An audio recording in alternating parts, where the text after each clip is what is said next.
क्या हो रहा है, कभी मार्क करो बढ़िया से जियो पॉलिटिक्स के ऊपर देखो।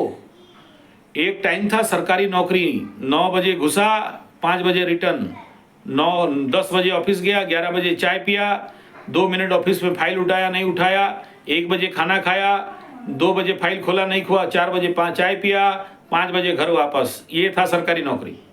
ठीक है, सुनाई दे रहा है? हाँ, उसके बाद फिर आया प्राइवेट जॉब।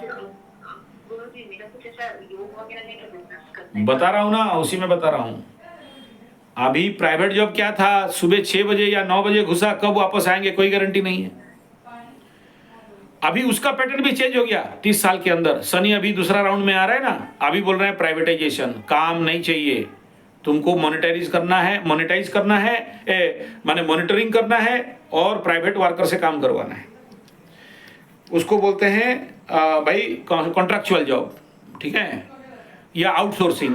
अब क्या हो गया पैटर्न, बोला देखो हमें आदमी नहीं चाहिए, वर्क फ्रॉम होम। फिर चेंज हो गया, बोला इतना मेरा काम है, कर दो, कितना पैसा बोलो, तुम्हारा जॉब जाए भाड़ में, हम रहे साड़ में।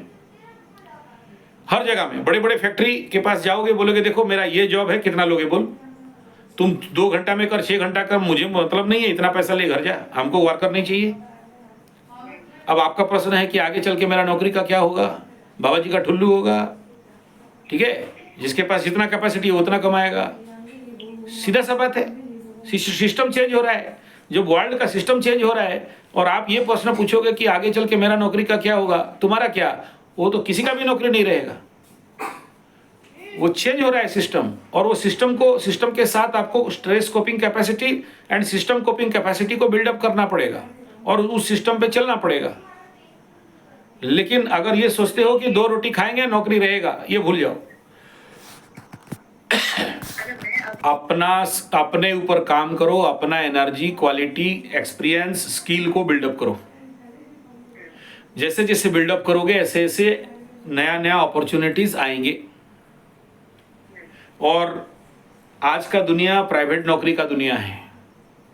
आने वाला समय में प्राइवेट नौकरी का नहीं रहेगा, प्राइवेट वर्क टारगेट का रहेगा।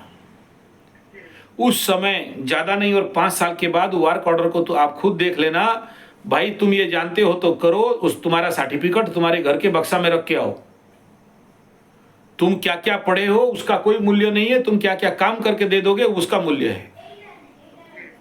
तो इस कंडीशन पे ये पूछना कि मेरा आगे चल के ये कंपनी ठीक है या अगला कोई कंपनी ठीक है, कंपनी का कोई मूल्य ही नहीं है। प्राइवेट कंपनी का मूल्य कुछ भी नहीं है आज के डेट में। कुछ दिन रहेगा, मैक्सिमम 5 साल तक देख लो, रहेगा तो रहेगा, उसके बाद कंपनी से कोई महत्व नहीं है भाई, काम से मतलब है। बताता हूं, फार्मास्यूटिकल, एलोपैथी मेडिसिन और जितने भी ड्रग्स, ये जो भी कंपनी आज वर्ल्ड में खड़े हैं और करोड़ों रुपया कमा रहे हैं, आने वाला समय में तुम देखो विगत 15 साल का market on pharma and medicine company का डाइवर्सन को चेक करो। आप लोग उतना ज्यादा जियो politics and national politics and economy के ऊपर नहीं देख रहे हो, मेरा काम है, ये मैं करता हूं। तो वो ऑर्डर चेंज होने जा रहा है। 142 या ऐसे कुछ एंटीबायोटिक है जो फेलियर के कगार पे खड़े हो चुके हैं। डॉक्टर लोग अभी ज्यादातर स्टेरॉइड के ऊपर चल रहे हैं। कोई भी मेडिसिन, तुम फार्मा में हो, तुम्हें पता होगा, इंटरनल बात हो सकता है तुम्हें नहीं पता हो, लेकिन हम लोग तो उससे ज्यादा अध्ययन करते हैं ना। तो अभी वो लोग बाध्य हैं ओनली, मतलब ये जो मेडिसिनल सिस्टम को चेंज करने के लिए या इस मार्केट को सरवाइव करने के लिए। ऑलरेडी मार्केट कोलैप्स हो चुका है, ठीक है ना, लेकिन WHO और international politics of medicine, international diplomacy in medicine उसको प्रकट नहीं कर रहा है। लेकिन ये स्किप कहाँ हो चुके हैं, स्टेरॉइड के ओर। स्टेरॉइड क्या करेगा आगे चल के, इसका रिजल्ट ज़्यादा नहीं 10-20 साल में आ जाएगा, जैसे 30 साल के अंदर मेडिसिन का आ गया। उस समय क्या आएगा, भयंकर लोगों के ऊपर इसका नेगेटिव इम्पैक्ट, ठीक है। लड़की होगा मूंछ बड़ा होगा, लड़का होगा उसका जो नहीं निकलना चाहिए वो निकल गया होगा। वो लड़का कमर हिला के लड़की जैसे बात करेगा, लड़की सांढीन बन के घूमेगा। किसके कारण, ये स्टेरॉइड के कारण। हर मेडिसिन में स्टेरॉइड का इन्वॉल्वमेंट हो चुका है। तो सेकंड ऑप्शन अगर 15 साल का मार्केट का रुझान को देखोगे तो ये कंप्लीटली डाइवर्ट हो रहा है आयुर्वेदास, थेरेपी एंड नेचुरल प्रोसेस में।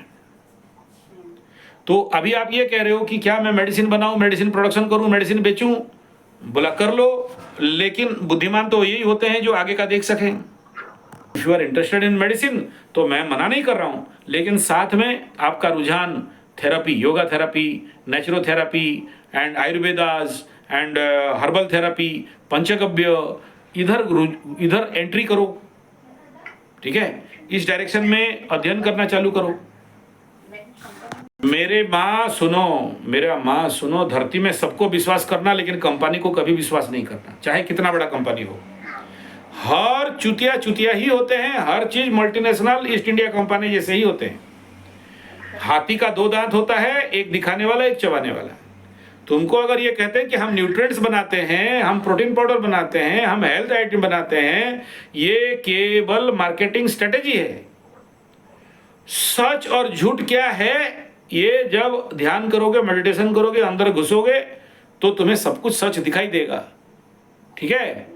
ये जो बोल रहे हैं सच नहीं है। हाँ, मैं I am not your agent कि तुम मुझे समझाओगे कि ये सब ऐसा है, तैसा है, बहुत अच्छा है, इसको खाने से आदमी 100 साल जिएगा, उसका सिंग निकलेगा, उसका मूछ निकलेगा, उसका पूंछ निकलेगा, हम ऑर्गेनिक हैं, हम नेचुरल हैं, हम आयुर्वेद हैं, ये हमें मत दिखाओ, है ना।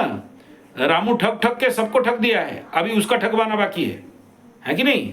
हाँ, जब ऐसे लोग ठग हैं तो तुम्हारा कंपनी बड़ा बैनर होर्डिंग लगा के बड़ा ऑफिस खोल देने से वो सत्यवादी वन विद्यालय युधिष्ठिर भगवान बन गया क्या। Be practical. इस देश के साथ कोई एक भी कंपनी कभी भी ईमानदारी नहीं कर सकता। गद्दार थे, गद्दार हैं और गद्दार रहेंगे, ठीक है। और तुम्हें बोलेंगे कि ये सब बहुत अच्छा है, ऑर्गेनिक है, नेचुरल है। कोई मशरूम वाला आ जाएगा, बोले मशरूम 5,000 रुपया एक पीस का, इसको खाने से तुम पूरा आजीवन मतलब 100 साल जियोगे और तुम्हारा हेल्थ ठीक हो जाएगा, ठीक है ना। ये ऑर्गेनिक है, नेचुरल है, आयुर्वेद है, इसके नाम पे सबसे ज्यादा लूटखोर चल रखा है इस देश में, ठीक है। तो कंपनी के ऊपर कभी भी, कोई भी कंपनी के ऊपर भरोसा नहीं करना है। अपने को कैसे स्टेबल करना है मैं आपको बता दिया। आगे का समझो और सोचो और आगे की तरफ डाइवर्ट करो, लेकिन कंपनी मत छोड़ो। देखो, कंपनी को और पैसा को छोड़ा नहीं जा सकता आज के डेट में, ये इनप्रैक्टिकल बात है। अगर मैं आपको ये कुंडली देख के एडवाइस करूं कि नहीं तुम्हारे कुंडली में तो बल है, 10वें में मंगल, 9वें का मंगल मूवमेंट कर रहा है, तो तुम सब कुछ कर लोगे, नहीं। सिचुएशन एंड देश का कंडीशन एंड जियोपॉलिटिक्स इसको अलाउ नहीं करेगा, और ज्यादा शत्रु बनेंगे तुम्हारे, ठीक है। पानी में रहो तो मगरमच्छ के साथ दोस्ती करके रहो, मगरमच्छ के साथ दुश्मनी किया तो मरोगे।